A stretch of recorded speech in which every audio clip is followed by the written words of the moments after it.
Bienvenue sur Radio-Québec. Les Québécois parlent aux Québécois.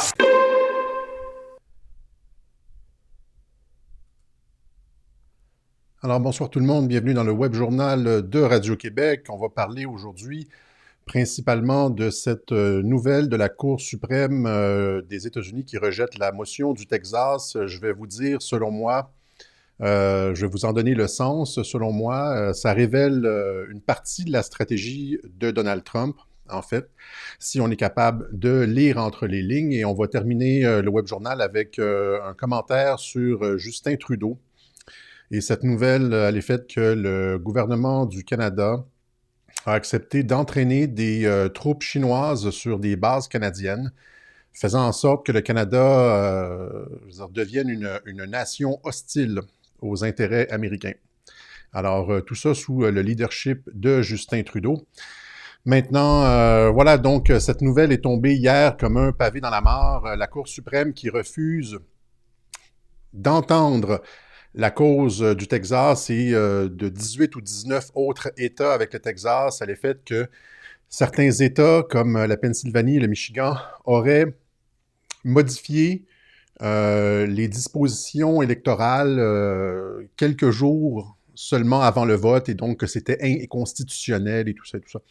Alors, la Cour suprême a rejeté la demande, je veux dire, la cause dans son ensemble, disant qu'elle n'avait pas de fondement. On va aller voir un peu, j'ai été creuser un peu les dispositions légales, là, et c'est une décision tout à fait étrange de la Cour suprême qui mérite qu'on s'attarde aux fondements légaux qui sous-tendent cette décision.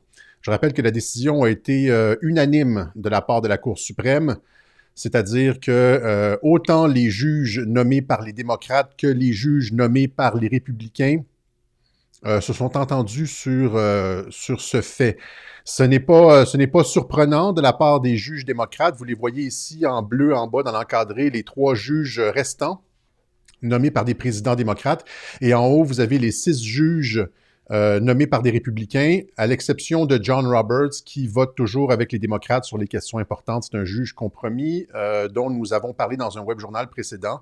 L'avocat de Donald Trump, Lynn Wood, avait dit « Est-ce que c'est bien toi, John Roberts, qui est allé dans l'avion de Jeffrey Epstein, etc. » laissant planer le doute sur sa compromission.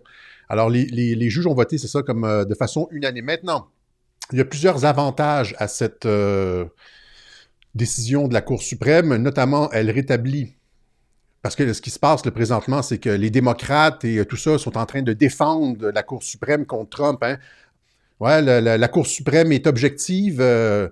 Le tyran Trump a essayé d'utiliser, de manipuler la Cour suprême et ça n'a pas marché. La Cour suprême est autonome et donc ils sont en train de faire exactement ce qu'ils ont fait avec Jeff Sessions, l'ancien ministre de la Justice de Donald Trump, qui avait un faux contentieux avec le président sur cette histoire de collusion avec la Russie. Il s'était récusé. Le président critiquait Jeff Sessions. Jeff Sessions répliquait au président. Il y avait l'air d'avoir une grosse chicane entre les deux. Et là, tout le monde prenait la défense de Jeff Sessions. Les démocrates et tout ça prenaient la défense de Jeff Sessions. Mais finalement, les deux étaient de connivence. Et Jeff Sessions, lorsqu'il est revenu, il a tenté de revenir au Sénat, a appuyé massivement Donald Trump, comme Steve Bannon, etc. Donc, ce qui se passe quand il y a un contentieux entre Trump et une institution des États-Unis, une personne, etc., les démocrates, les médias prennent la défense de l'autre côté. Et dans le cas ici qui nous occupe, ça rétablit d'une certaine façon l'objectivité de la Cour suprême. Parce que maintenant, ils ont tous pris la défense de la Cour suprême contre Trump. Alors, d'une part, alors que les journalistes et les démocrates accusaient Trump d'avoir fait des nominations partisanes à la Cour suprême pour voler l'élection, la Cour vient de faire la démonstration de son objectivité. Ça, c'est la première chose. Je l'ai écrit sur Twitter hier parce qu'il fallait que je rassure les gens. Deuxièmement, cette motion du Texas, c'était absolument rien. C'était ce qu'on appelle en anglais un sideshow, une distraction. Parce que ce qui doit se retrouver devant la Cour suprême, mais c'est pas sûr que ça aille en fait en Cour suprême, là, ce sont toutes ces histoires de fraude électronique, de manipulation des votes, de cyberpiratage par la Chine, etc., dont j'ai parlé dans le dernier web journal. Hein, donc, l'implication de la Chine dans tout ça, les serveurs en Allemagne, c'est ça normalement l'essentiel de l'argumentaire, comment je pourrais dire, des points forts de l'argumentaire de Donald Trump, c'est la preuve électronique, selon moi. C'est pas ce qui se passe dans les divers États, dans les cours étatiques, fédérales étatiques. C'est pas ça. C'est la preuve électronique. Et ça n'a pas encore été plaidé. OK? Alors, quand on m'a dit, je m'attendais à ça, je m'attendais à ce que Sidney Powell et tout le monde, les généraux arrivent avec l'intelligence militaire, arrivent avec des preuves, les serveurs saisis en Allemagne devant la Cour suprême, etc.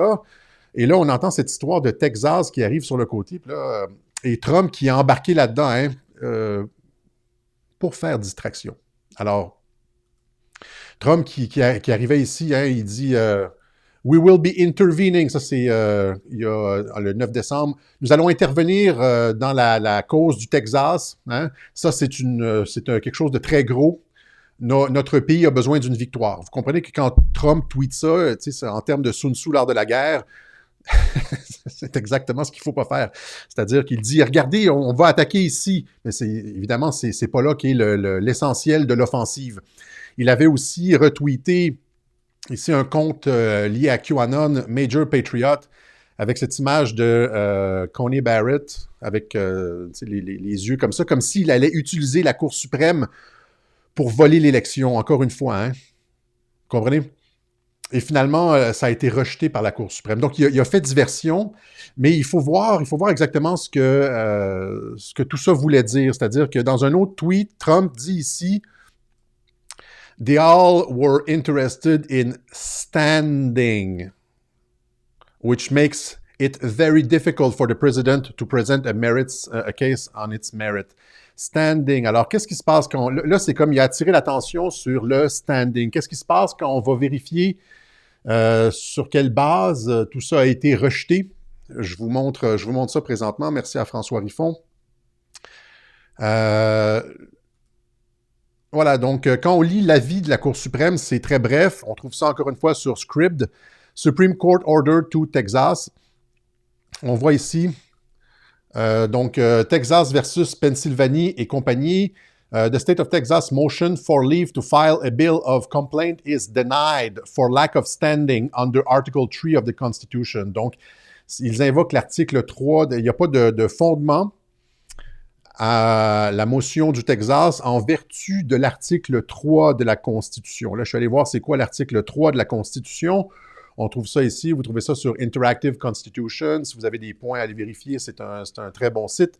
Donc, il y a la section 2 qui semble faire référence directement à ça. La section 2 qui dit, en cas de contentieux entre deux États, ça prend une cour supérieure pour statuer dans le contentieux entre deux États. C'est la Cour suprême qui statue dans ce cas-là. Alors, le cas du Texas versus Pennsylvanie, normalement, ça serait tombé sur la section 2 et on ne comprend absolument pas en vertu de quoi la Cour suprême voudrait rejeter le fait même de regarder ou d'entendre la cause, puisque c'est exactement ce qu'elle doit faire. Quand on continue sur Cornell Law, on regarde ici, donc, The Supreme Court, in exercise of its original jurisdiction, may enforce interstate compact following principle of general contract law. Donc, normalement, la Cour suprême, on dit, doit régler les contentieux entre deux États. C'est exactement ça qui s'est passé. Encore une fois, la section 2, normalement, s'ils invoquent la section 2 de l'article 3, c'est compliqué, là, mais ils doivent entendre la cause. Hein? An interstate compact is an agreement between two or more states in the United States that is approved by those states' respective legislature. Donc, normalement, il y a, elle aurait dû écouter, en fonction de l'article 3, là, elle aurait dû écouter la cause, mais elle l'a rejeté. Et il semble y avoir donc une autre raison possible. C'est-à-dire qu'il est possible que les juges démocrates aient décidé de rejeter la cause. Je ne veux pas être trop légal, je ne veux pas être trop technique, là. En fonction de la section 2, qui dit les conflits entre deux États. De toute façon, les trois juges démocrates l'auraient rejeté de toute façon, parce qu'ils sont partisans. Et là, on va voir de quelle façon tout le processus aux États-Unis, que ce soit les législatures dans les États, les gouverneurs, les cours, les tribunaux, jusqu'à la Cour suprême, tout ça est politisé. Et que pour régler le problème auquel on fait face présentement, il faut une autre instance qui n'est pas politisée. Et ça, c'est l'armée et les tribunaux militaires. On y arrive. Donc, il y a donc l'article 3 de la Constitution, il y a plusieurs dispositions. Il y a l'article 2, entre deux États. Il y a l'article 3 aussi, qui est the Treason Clause, la clause de la trahison. OK? Et selon moi, les juges nommés par des républicains font référence à cet article-là pour rejeter la cause du Texas contre la Pennsylvanie. Ils ne veulent pas se mêler de la chicane entre les États dans le processus électoral parce que ici, nous sommes en présence d'un coup d'État avec l'implication de la Chine. Et donc, ce n'est plus seulement qu'une chicane électorale entre deux États, mais c'est une menace à la sécurité des États-Unis. Et avec la participation de traîtres à l'intérieur de l'appareil législatif et judiciaire américain, acheté par la Chine, comme on a vu dans le dernier Web Journal. Et donc là, c'est comme une coche plus haut. Et la Cour suprême, à mon sens, va déléguer aux tribunaux militaires. Donc, Treason Clause, c'est quoi l'article 3? C'est ça ici, donc. Oups. Treason against the United States shall consist in levying war against them or adhering to their enemies, giving them aid and comfort. Donc, c'est faire la guerre aux États-Unis ou donner de l'aide, apporter de l'aide aux ennemis comme la Chine. Donc, tous les gouverneurs dont on parlait la dernière fois qui sont payés par la Chine, etc., ça relève de la trahison. Le gouverneur Kemp, potentiellement trahison. Eric Swalwell, trahison, etc. Donc, tous ceux qui sont les juges, etc., qui ont été payés, qui sont comme contrôlés par la Chine, c'est de la trahison. On n'est plus dans le processus électoral. Est-ce que vous me suivez ici? Donc, Treason Clause, hein? Applying to Americans who have betrayed allegiance they are presumed to have towards the United States, while the Constitution's framers shared century view that citizens owe the duty of loyalty to their nation. Normalement, les citoyens ont un devoir de loyauté envers la nation. Mais là, apparemment, il y a beaucoup d'Américains, incluant des politiciens, des juges, etc., qui ont abandonné cette allégeance, cette loyauté envers leur pays et ont pris de l'argent de la Chine, etc. Et c'est la raison, selon moi, pour laquelle certains juges de la Cour suprême, Kavanaugh, etc., notamment les nominations de Trump, qui devraient savoir, là, ont rejeté l'appel du Texas parce qu'on n'est plus dans un contentieux entre États. Ça se situe à un niveau supérieur. Et ici, je rappelle, dans le jugement de la Cour suprême, on ne mentionne que l'article 3. Pas section 1, pas section 2. Donc, les deux interprétations sont possibles. Ceux qui comprennent la méthode Trump savent qu'il y a toujours deux interprétations possibles. Il donne une interprétation aux démocrates, puis il donne une interprétation, je veux dire, à ses partisans. Je l'ai montré avec Robert Mueller, je l'ai montré avec l'impeachment. Tu sais, cette espèce de double histoire dont Scott Adams parle souvent, deux narratifs. Donc, il y a ceux qui peuvent... Il y a toujours comme... comment je pourrais... En anglais, on appelle ça plausible deniability. Hein? On peut nier que c'est ça. Ou, tout le monde en a pour son argent, mais finalement, Trump est capable de continuer avec ses objectifs. Donc, section 2, qui est les conflits interétatiques, et section 3, qui est la trahison. C'est les deux choses qui sont invoquées dans cette dans ce rejet de la cause du Texas. Et la raison pour laquelle j'y arrive, c'est que quand on regarde ce qui est en train de se passer dans son ensemble aux États-Unis, on remarque que c'est non seulement la Cour suprême qui se décharge de regarder ce qui se passe dans l'élection, mais il y a aussi le FBI qui n'a rien fait depuis le début. Le FBI qui n'a rien fait, que ce soit sous, Christopher Wray, Jeff Sessions, William Barr, quel que soit le ministre de la Justice, quel que soit le directeur du FBI. Le FBI enquête, on le sait qu'il enquête puis qu'il accumule des preuves, etc., mais il ne dépose jamais des accusations. Donc, il semble que le FBI a échoué, lui aussi, à défendre la règle de droit aux États-Unis. Pourquoi? Encore une fois, c'est le même argument qu'avec la Cour suprême, c'est-à-dire que pour pas, étant donné que Trump a fait des nominations à la Cour suprême, ça peut avoir l'air biaisé. Même chose avec le FBI et le ministère de la Justice, étant donné que Trump a nommé le ministre de la Justice, ça peut avoir l'air biaisé. Etc., etc. Et donc, il faut trouver un moyen d'entendre les causes et de voir la preuve qui n'est pas biaisée, qui n'a pas été nommée par Trump, donc probablement des juges de tribunaux militaires. Hein? Trump qui s'est plaint dans des tweets.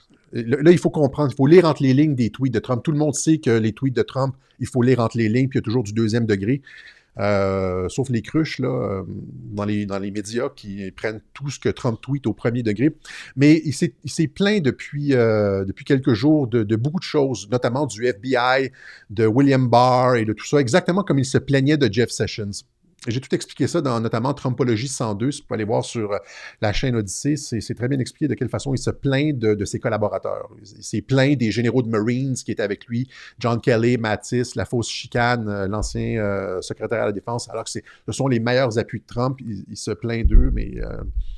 Donc, même chose avec William Barr. Il se plaint de William Barr, hein, ici.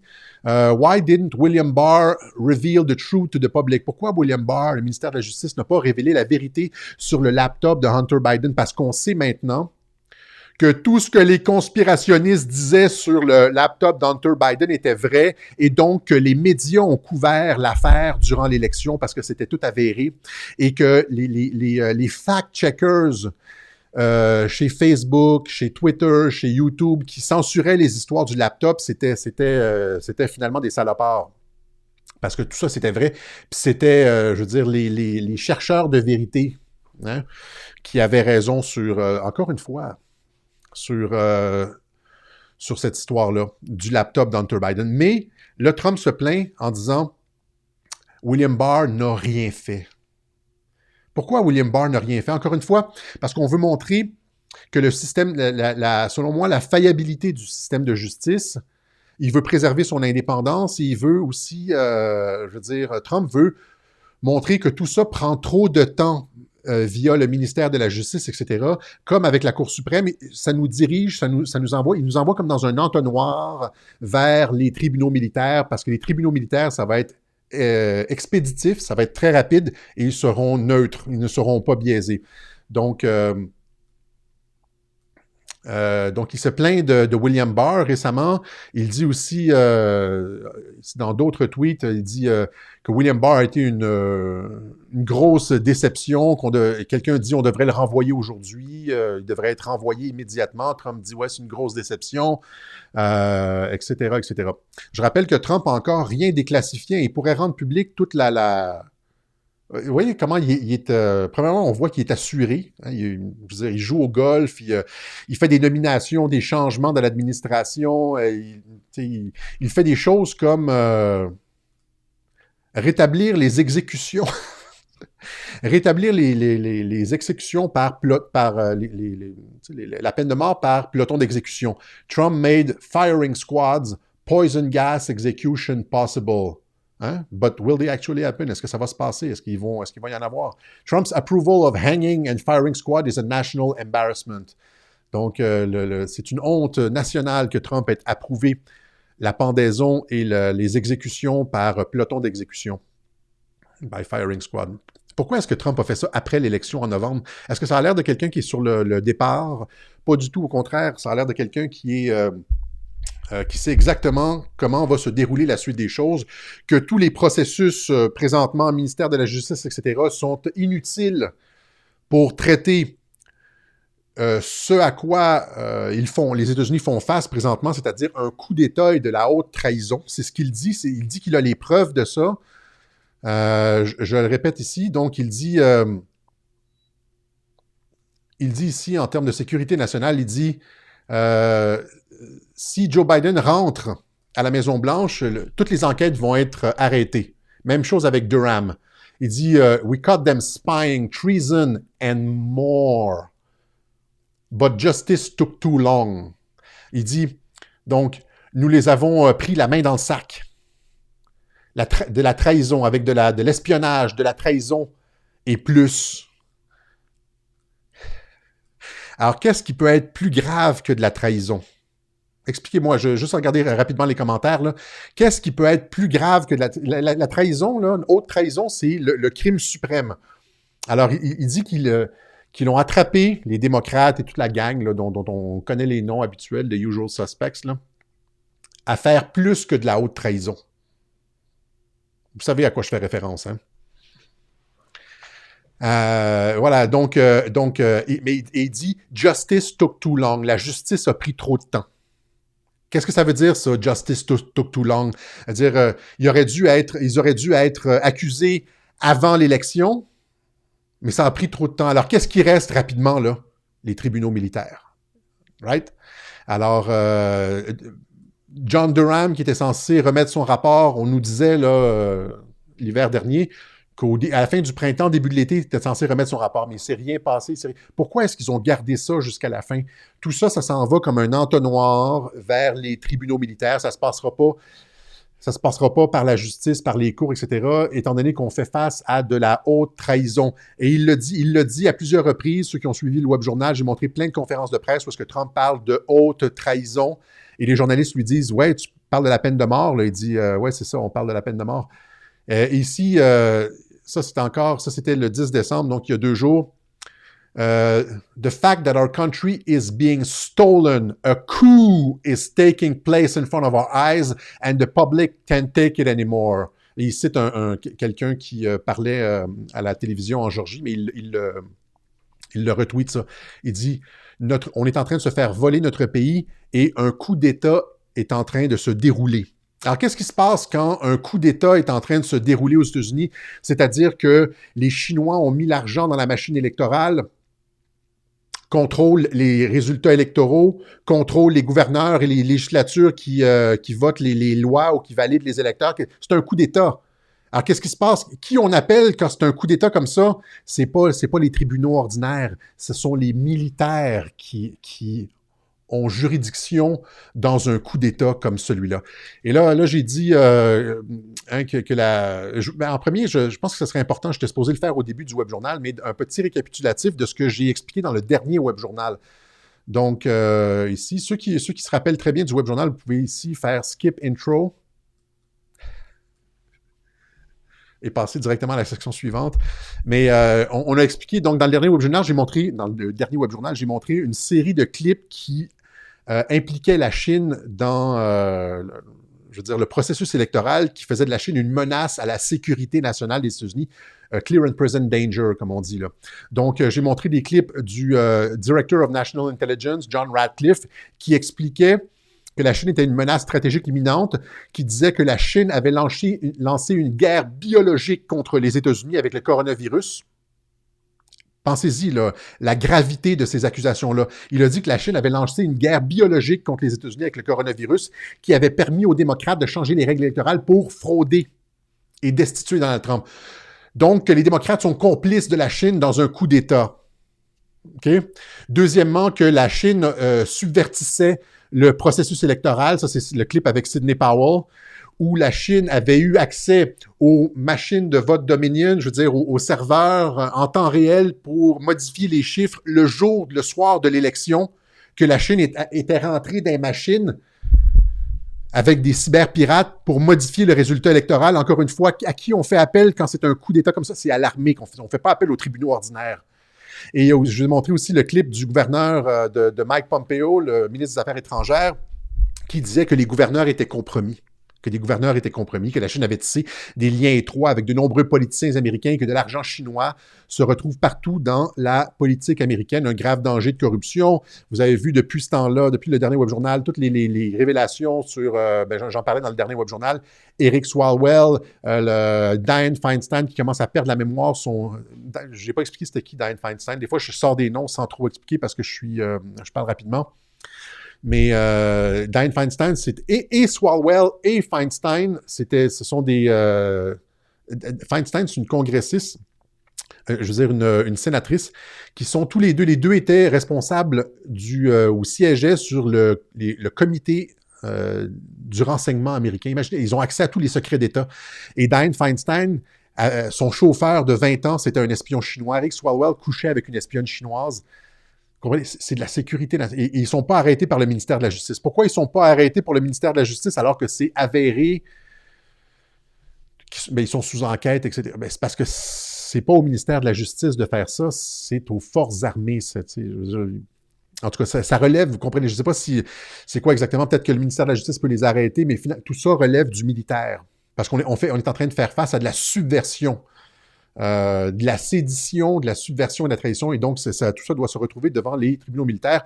J'ai expliqué aussi la dernière fois que Trump avait passé, il savait exactement qu'est-ce qui s'en venait, un ordre exécutif qui impose des sanctions dans l'éventualité d'une interférence étrangère dans une élection américaine. C'est exactement ce qu'on voit. Donc ça a été passé en 2018. Et c'est exactement ce qui se passe, qui donne des pouvoirs spéciaux au président, notamment de geler les actifs et tout ça, de déclencher des opérations de cyberguerre, j'avais expliqué ça. Donc, notamment le 305e bataillon d'intelligence militaire, ce qu'on appelle le Kraken. Et il y avait dans cet ordre exécutif-là le fait que, j'avais expliqué que le Director of National Intelligence, donc Ratcliffe, a le mandat de déposer un rapport sur l'interférence étrangère, sur l'influence étrangère ou la participation étrangère au vol électoral, à la fraude électorale, en dedans de 45 jours. Donc, l'élection, c'est le 3. 45 jours, ça nous amène au 18 décembre. Donc, John Ratcliffe, dont j'ai expliqué qu'il faisait la tournée de tous les médias, expliquant que la Chine était dangereuse, la Chine avait participé à l'élection, etc., avait permis, à travers une entreprise de guerre biologique, la fraude électorale démocrate. Donc, il doit remettre un rapport avant le 18 décembre. Donc, la date du 14, là, dans 2 jours, c'est rien. Okay? La date qui est importante, c'est le 6 janvier. C'est là que le Congrès se réunit pour valider les grands électeurs. Le 14 décembre, c'est rien. C'est une convention. C'est comme, OK, il n'y a rien dans la Constitution qui mandate le 14 décembre. Ce qui est important, c'est la date du 6 janvier. Donc, quand ils ont dit ça, là, quand Trump a dit ça, quand Trump a signé cet ordre exécutif qui disait 45 jours, en 2018, il a signé un ordre exécutif qui dit 45 jours après l'élection. 45 jours après l'élection, ça amène toujours passer le 14 décembre. Hein, de quelque façon que vous fassiez le calcul, ça nous amène toujours passer le 14 décembre, quelle que soit la date de l'élection. Et donc, ça montre que cette date du 14 décembre-là n'est pas importante. S'il y a eu une fraude à la sécurité nationale, une question comme celle qu'on est en train de vivre présentement. Je vous ai dit que Sidney Powell avait dit que la Chine avait eu accès aux machines Dominion le soir de l'élection. On apprend par ailleurs que Sidney, à travers sa bouche, que les Chinois ont investi 400 millions dans Dominion quelques semaines avant l'élection. Je vous fais écouter le clip de Sidney Powell. And actually mocking the United States. He is one of the highest Venezuelan television. And we know from filings with the SEC and otherwise that the Chinese put $400 million into Dominion only 4 weeks before the election. Donc, ils savent, en se basant sur des rapports de la Federal Communications Commission, je pense, quelque chose comme ça, le FCC, que la Chine a, donc c'est des rapports officiels, que la Chine a investi 400 millions dans la firme, les machines Dominion, 4 semaines avant l'élection. Et là, je veux dire, pensez-y 2 secondes. Tu sais, quand je parlais du fait que Xi Jinping met ses empreintes digitales partout, puis que c'est tellement gros que ça avantage Trump, ben c'est des choses comme ça dont je parle. C'est-à-dire que 4 semaines avant une élection, tu t'en vas investir dans les machines, la compagnie de machines. Tu sais, c'est presque pour te faire accuser. Tu sais, vous comprenez en tout cas. They shared office space with George Soros companies, as well as the leadership of Lord Malik Brown in the UK. Donc ça c'était Sidney Powell chez Lou Dobbs il y a quelques jours. Donc vous voyez ce dont il est question ici. On parle de sécurité nationale et on n'est plus nécessairement, c'est-à-dire que ça dépasse le cadre des tribunaux ordinaires. Un autre élément qui me fait penser à tout ça, c'est-à-dire quand je disais au début qu'il fallait lire entre les lignes, c'est cette audience qu'il y a eu en 2018 lorsque le juge Brett Kavanaugh a été nommé à la Cour suprême avant Coney Barrett, le juge d'avant. Il y a eu Neil Gorsuch, Brett Kavanaugh et puis Amy Coney Barrett. Neil Kavanaugh, ça a été une bataille épouvantable. Hein. Les démocrates, il y a eu des manifestations, des trucs, des voitures de brûlées, de l'obstruction. Ils ne voulaient rien savoir de Brett Kavanaugh. Et il y a eu cet échange entre Lindsey Graham, le sénateur Lindsey Graham, et Brett Kavanaugh sur le droit de la guerre, les tribunaux militaires et le droit de la guerre. Et ça a eu un impact partout sur le web. Tout le monde a compris ce que ça voulait dire. Je vous fais écouter cet échange entre Lindsey Graham et Brett Kavanaugh. Ce qu'il dit essentiellement, il demande à Brett Kavanaugh, est-ce que vous êtes familier avec le droit de la guerre, le Law of Armed Conflicts? Brett Kavanaugh dit oui. Et là, il dit, vous savez que des citoyens américains qui collaborent avec l'ennemi perdent leurs droits constitutionnels et peuvent être accusés dans des tribunaux militaires. Je répète, des citoyens américains qui collaborent avec l'ennemi perdent leurs droits constitutionnels et peuvent être accusés par des tribunaux militaires. C'est exactement ça. Ça va exactement dans le sens de l'ordre exécutif de 2018 que Trump a signé, là, l'ingérence étrangère, la corruption. Ça va dans le sens de ce que Radcliffe dit, c'est-à-dire que la Chine a déclenché une guerre biologique, a payé des politiciens. Donc, ces gens-là vont perdre leurs droits constitutionnels et vont être accusés non pas dans les tribunaux américains ordinaires, mais par des tribunaux militaires. Je vous fais écouter l'échange sans intervenir puisque je vous ai donné l'explication. Well, I remember I was with Sarah Taylor, who worked at the White House, and we were watching as standing with her when the buildings fell. So when somebody says post 9/11 that we've been at war, and it's called the war on terrorism, do you generally agree with that concept? I do, Senator, because Congress passed the authorization for use of military force, which is still in effect, and that was passed, of course, on September 14th, 2001, 3 days later. Il rappelle que les États-Unis sont toujours en état d'urgence depuis le 11 septembre. Ils sont toujours en état d'urgence et ça a été reconduit de différentes façons par Trump. About the law in war. Is there a body of law called the Law of Armed Conflict? There is such a body, Senator. Is there a body of law that's called basic criminal law? Yes, Senator. Are there Donc, il fait la différence entre la loi sur les conflits armés et le code criminel habituel. differences between those two bodies of law? Yes, Senator. From an American citizen's point of view, do your constitutional rights follow you? If you're in Paris, does the Fourth Amendment protect you as an American from your own government? From your own government, yes. Okay. So, if you're in Afghanistan, do your constitutional rights protect you against your own government?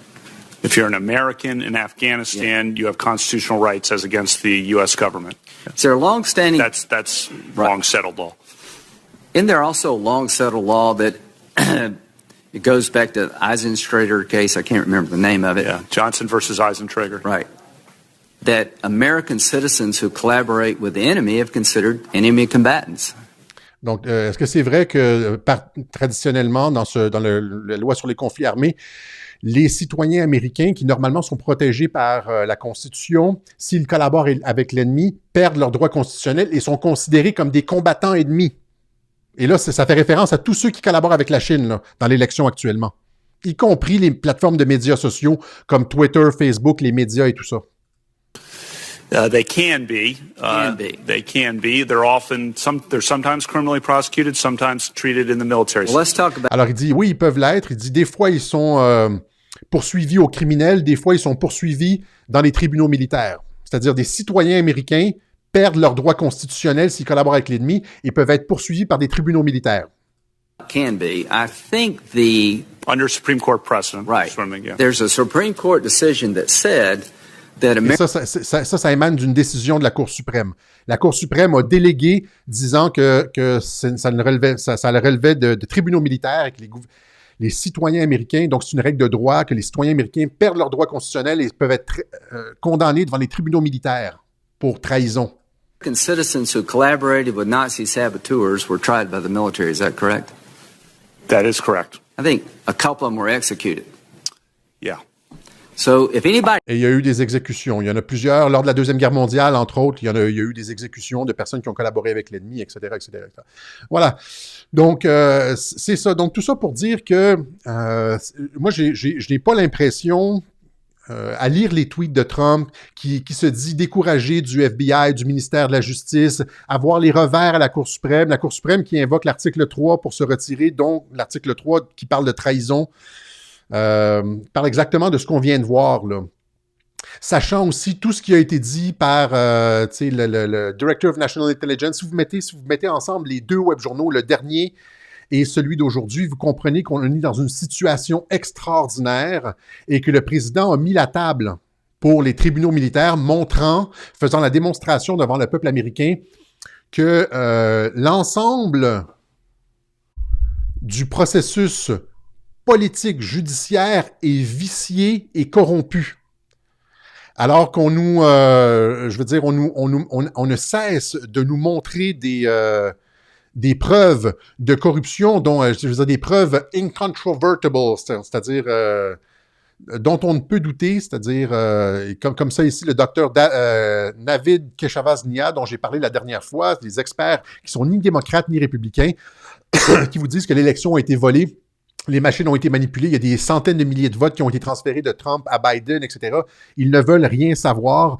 Quand on réussit finalement à obtenir un audit des machines Dominion pour voir que qu'il y avait de la fraude, ce qui est allégué, les gouverneurs finalement, ou les attorney general, c'est-à-dire les coroners en chef, les ministres de la Justice des différents États, refusent de rendre publics les audits.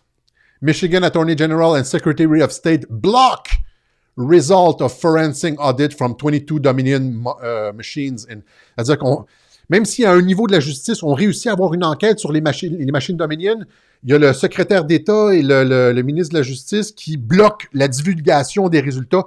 Tout le processus est vicié.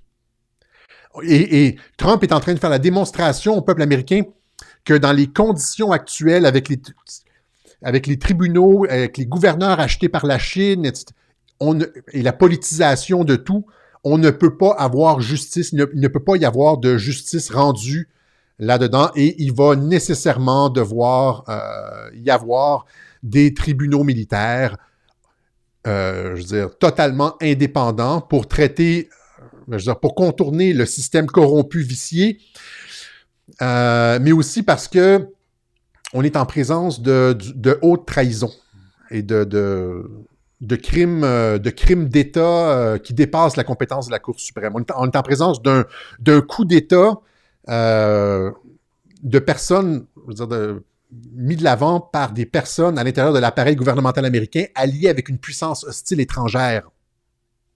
Et là, c'est juste les militaires qui sont habilités à traiter de ça. Voilà. Alors, c'est ce que j'avais à vous... c'est mon analyse sur le truc de la Cour suprême. Je l'analyse en continuité avec le web journal précédent du coup d'État, de l'influence de la Chine, etc. Parce qu'il faut prendre le pouls de la situation aux États-Unis, de ce que Trump essaye de montrer au peuple américain. Et voilà, donc maintenant, ça c'est pour ça, mais il n'y a pas que... on va terminer rapidement là-dessus. Là. Il n'y a pas que l'appareil politique, judiciaire, médiatique américain qui est corrompu, qui est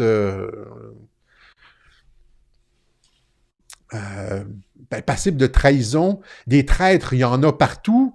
On en a un ici au poste de premier ministre du Canada, Justin Trudeau, dont on a appris cette semaine qu'il avait invité l'Armée populaire de libération chinoise à venir s'entraîner en secret sur des bases canadiennes, et là, incluant des généraux une et deux étoiles, là, des généraux de l'armée chinoise. Donc, Justin Trudeau, en secret, a invité l'armée chinoise à venir s'entraîner au Canada. Et imaginez, là, j'essaie juste de faire prendre conscience aux gens du précédent historique. La dernière fois alors que les États-Unis sont en conflit ouvert pratiquement avec la Chine, il y a des accrochages dans la mer de Chine, il y a entre des bateaux américains et, la flotte chinoise, le gouvernement canadien qui amène des troupes chinoises à la frontière américaine. Il y a des généraux chinois dans des bases canadiennes à quelques kilomètres de la frontière américaine. Et la dernière fois qu'on a vu comme ça une puissance, un hégémon, comme la Chine ou comme la Russie à l'époque, aussi près des troupes d'une puissance hégémonique. Je ne sais pas si elle est hégémonique, la Chine, elle a vocation à devenir hégémonique, là, mais aussi près d'une frontière américaine, c'était lors de la crise des missiles de Cuba. Imaginez l'incident diplomatique. Imaginez à quoi joue Justin Trudeau, là. Et on avait failli y passer lors de la crise des missiles de Cuba. Il y a un incident nucléaire, etc. Il y avait des troupes russes à Cuba et potentiellement même des missiles balistiques intercontinentaux placés à quelques kilomètres, je veux dire, des plages de Floride, des plages américaines. Et donc, il y avait eu, c'est ça, la crise des missiles de Cuba, que vous pouvez... il y a un très bon film qui a été produit là-dessus. Je vais essayer de vous le trouver. 13 Days. J'en ai déjà parlé. Le film.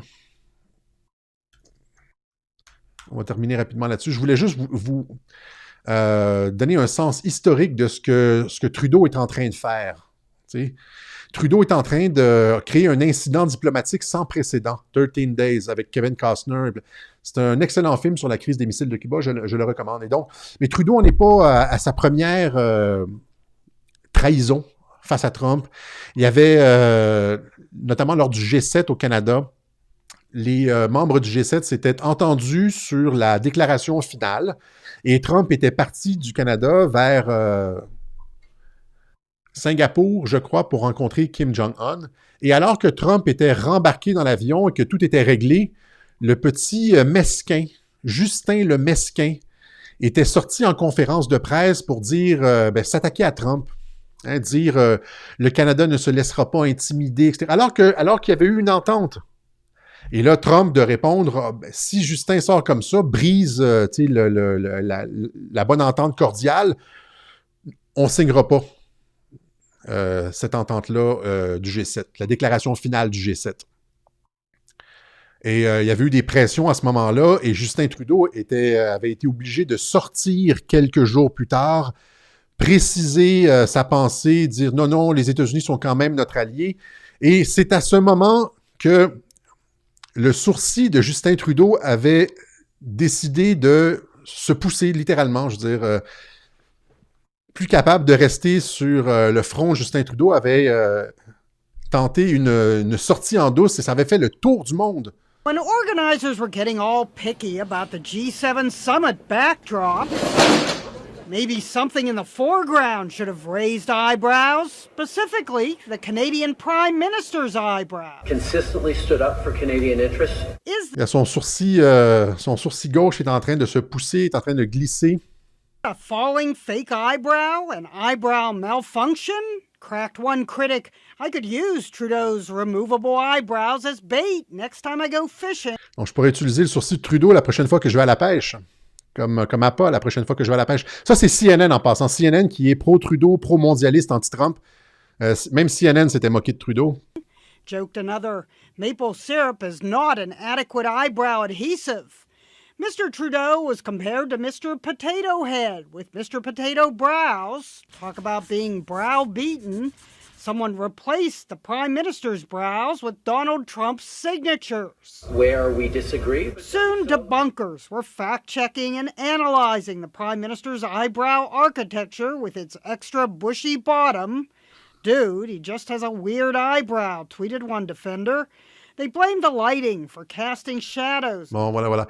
Mais c'est ça, c'était l'incident, il fallait que je le rappelle. Trudeau qui, à plusieurs reprises, a planté des coups de couteau dans le dos de Donald Trump, notamment ici, encore une fois, je veux dire, lorsque Trump avait dit qu'il voulait envoyer des agents fédéraux pour régler le problème de l'insurrection dans les villes démocrates, alors que les villes étaient littéralement à feu et à sang, qu'il y avait des meurtres, des policiers se faisaient tirer, qu'il y avait des incendies, qu'on était à Portland, ils avaient créé une zone autonome de non-droit. Trump a dit les maires démocrates font rien, les gouverneurs démocrates font rien, on peut envoyer les fédéraux régler ça. Là, Trudeau avait gardé 30 quelques secondes de silence pour se moquer de Trump. Etc. Donc, Trudeau qui a fait du Canada un pays hostile aux États-Unis. Sous Trudeau, le Canada est devenu l'ennemi des États-Unis, brisant des décennies de traditions diplomatiques amicales. Imaginez ça, un pays à la frontière. Et c'est probablement la raison pour laquelle Mike Pompeo ne vient pas au Canada et qu'il n'y a pas de relation avec le Canada et que les États-Unis ignorent le Canada à cause de ce clown qui nous dirige, qui a probablement, j'ai pas de preuves tangibles, là, mais volé ses élections. Je veux dire, les mondialistes sont allés à la rescousse de Trudeau, je l'ai déjà dit, ils ont envoyé Obama l'appuyer, ils ont envoyé la petite Greta Thunberg l'appuyer. Il y a probablement eu de la manipulation de vote avec les algorithmes de Google, comme le docteur Robert Epstein l'expliquait, tout ça pour favoriser Trudeau, parce qu'il fallait absolument que Trudeau repasse, parce que c'est le seul qui pouvait continuer à planter des coups de couteau dans le dos de Donald Trump. Voilà. Alors, c'est un traître intégral. Et on a hâte qu'il lève les pattes. Voilà. Alors, ça conclut cette édition du Web Journal de Radio-Québec. On va remercier ceux qui nous ont fait des contributions. Merci beaucoup à tous ceux qui nous envoient des dons. C'est l'avenir de l'information, le socio-financement. On est capable de produire de l'information de qualité grâce à vous. Merci du fond du cœur à tous ceux qui nous appuient, tous ceux qui nous permettent de continuer. C'est vraiment apprécié. Donc, un gros merci à la gang des contributeurs de la part de tous les auditeurs de Radio-Québec. Si vous voulez faire une contribution au Web Journal de Radio-Québec, Alexis Cossette-Trudel, casier postal 32017 Saint-André, Montréal-Québec, H2L 4Y5, sur PayPal, paypal.me/Alexis Cossette. C'est cette adresse PayPal-là et aucune autre. J'ai pas deux PayPal, j'ai juste celle-là. Alexis à radioquebec.ca pour les transferts Interact. Voilà, je suis sur Odyssey. Odyssey il y a des petits bugs, hein, c'est compréhensible. Là, présentement, les images, les thumbnails n'apparaissent pas. C'est compréhensible parce qu'ils sont en augmentation de capacité. Les gens se ruent sur Odyssey, c'est le nouveau YouTube. Et donc, il faut qu'ils augmentent les serveurs. C'est une question de capacité, puis il faut qu'ils gèrent le trafic. Même chose avec Parler. Parler qui a une augmentation exponentielle de ses utilisateurs. On est là ici à @Radio-Québec, là, Parler @Radio-Québec, voilà. Et on va finir en passant un message ici. La semaine prochaine, dimanche prochain, il y a une autre marche, Esprit libre en marche. Ça commence au 770 rue Sherbrooke-Ouest à Montréal. Donc, c'est l'endroit habituel devant les locaux du gouvernement du Québec. Dimanche 20 décembre 2020. À 12h30 heure de l'Est, jusqu'à 14h heure de l'Est. Voilà, c'est un rendez-vous organisé par Mel Goyer. En fait, c'est elle qui m'envoie les informations. On la salue.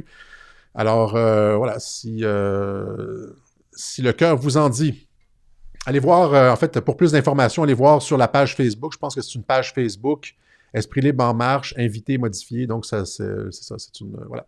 Alors, questions, commentaires, on va en prendre quelques-unes, pas trop aujourd'hui.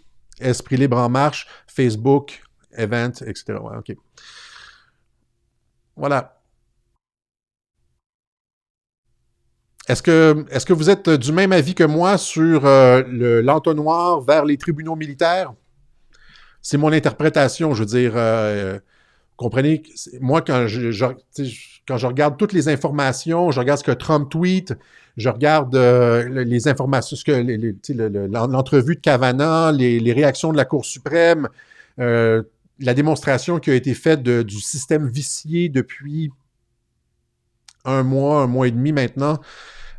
Tout ça nous dirige, l'absence de réaction du FBI, etc., tout ça nous envoie comme un entonnoir vers les tribunaux militaires. Et vous et moi savons que ça a toujours été l'objectif.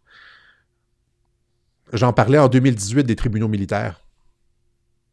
Alors, comment s'y rendre?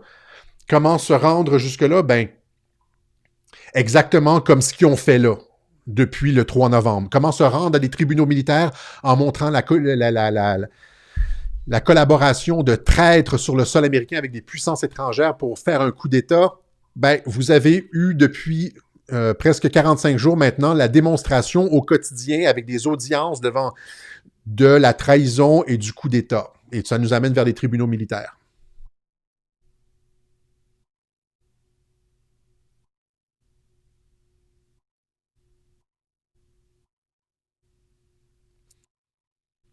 OK?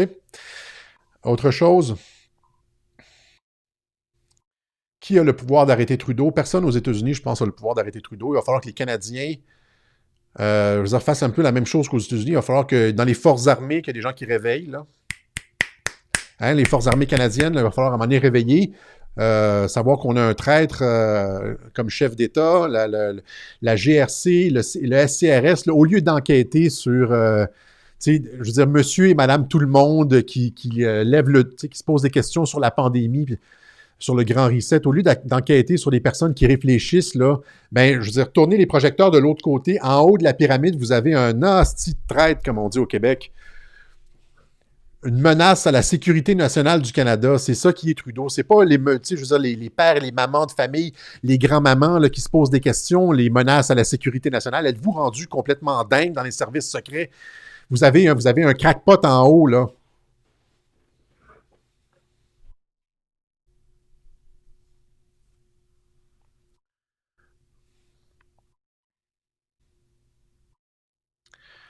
À partir du moment où est-ce que je ne sais pas pour la suite des choses, je connais, ils ont un agenda. Trump est très serein, c'est ça que je vous dis, c'est que c'est déjà probablement tout décidé d'avance. Le 24 décembre semble une date intéressante, comme on l'a mentionné, parce que le 24 décembre, c'est le début des exécutions, où est-ce que la mesure des pelotons d'exécution entre en vigueur. Il y a aussi, c'est le jour où George Washington a traversé le Delaware. Hein, pour une attaque surprise sur les troupes britanniques qui ont, je veux dire, par le fait même, commencé à perdre la guerre. Je ne me rappelle plus c'est sur quelle ville, peut-être qu'on peut, vous pouvez me renseigner, mais c'est une bataille historique. Et c'était le 24 décembre. C'est une date importante, le 24 décembre, pour les militaires, pour les tribunaux militaires, etc.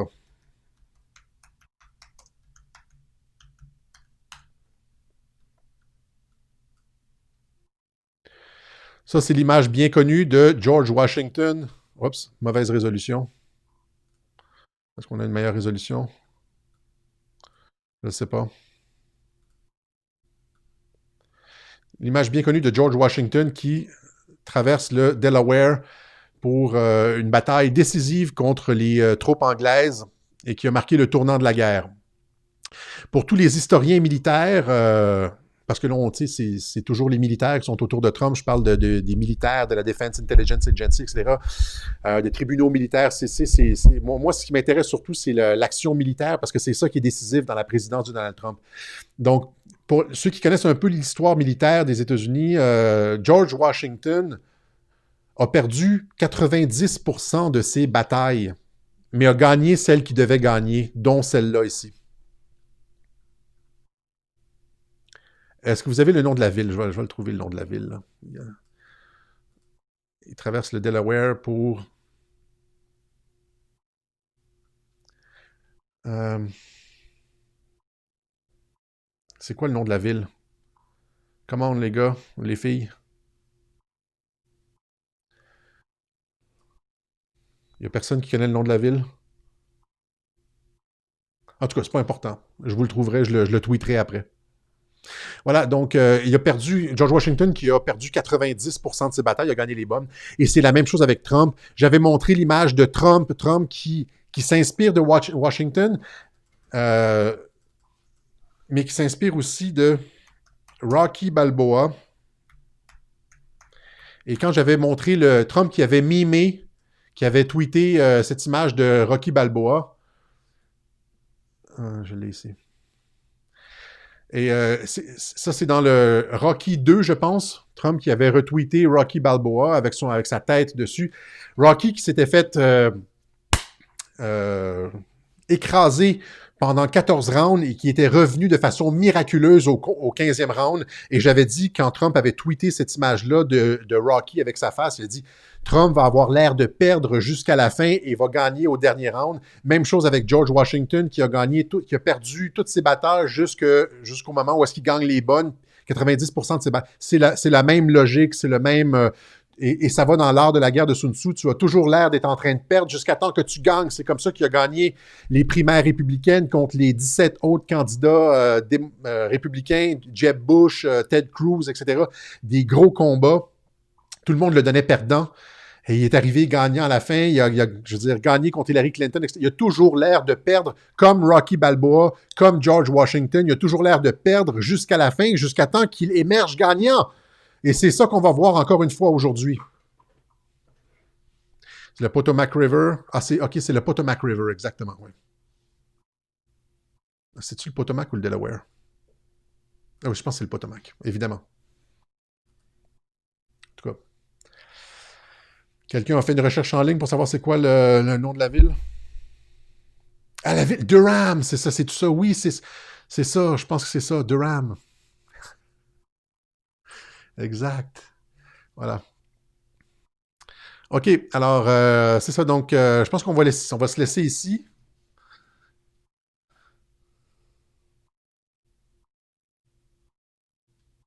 On vous reviendra avec la réponse dans le prochain web journal. J'ai oublié en ligne, j'oublie les noms. Voilà. Alors, OK. Voilà, donc, ça complète cette édition du Web Journal de Radio-Québec. Merci du fond du cœur à tous ceux qui ont fait des contributions qui nous permettent de continuer à opérer avec des interprétations que vous ne trouvez nulle part ailleurs sur la politique américaine. On se donne rendez-vous quelque part cette semaine pour une autre édition du Web Journal de Radio-Québec. Salut la gang!